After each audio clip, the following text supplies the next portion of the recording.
آدھا جسم جو ہے وہ نور کا ہے، یعنی کہ آدھا حصہ اس کا تاریکی کا ہے اور آدھا حصہ اس کا روشن ہے، منور ہے۔ فرمایا اسی طرح اللہ تبارک و تعالی نے ایک اور ایسا فرشتہ پیدا فرمایا۔ فرمایا وہ کیسا ہے؟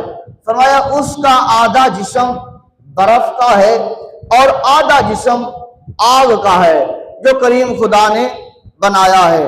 فرمایا اسی طرح تیسرا فرشتہ جو کریم خدا نے بنایا ہے، فرمایا امام الانبیاء صلی اللہ علیہ وآلہ وسلم نے کہ جس کا آدھا جسم ہوا کا ہے اور آدھا جسم مٹی کا ہے۔ اگر بلند آواز سے کہہ دیں سبحان اللہ تو ثواب ملے۔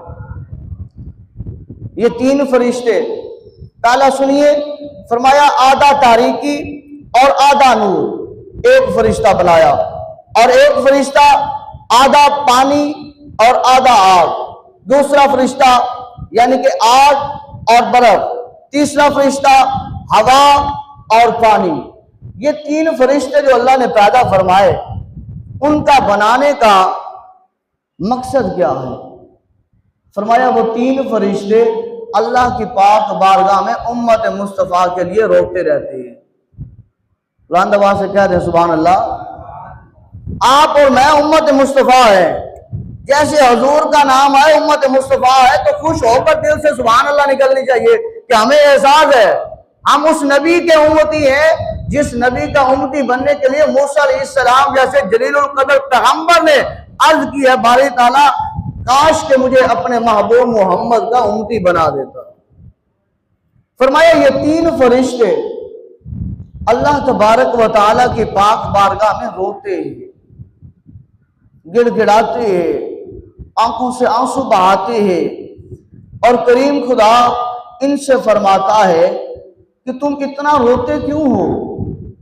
کیوں رو رہے ہو؟ وجہ کیا ہے رونے کی؟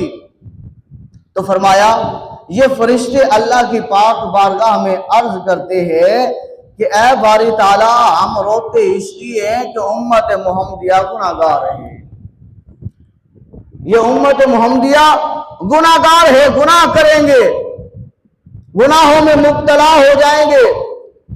ہم اس وجہ سے روتے ہیں کہ کہیں یہ اللہ تبارک و تعالیٰ کے احکام پر پیروکار ہو جائیں، رسول پاک صلی اللہ علیہ وسلم کی شریعت مطہرہ پر عمل کرنے لگ جائیں۔ اس لیے ہم روتے ہیں کہ یہ اس سائڈ پہ آ جائیں، گناہوں میں لتھڑے اور مبتلا نہ رہیں۔ تو فرمایا کریم خدا نے کہ ہم نے کیا انہیں رمضان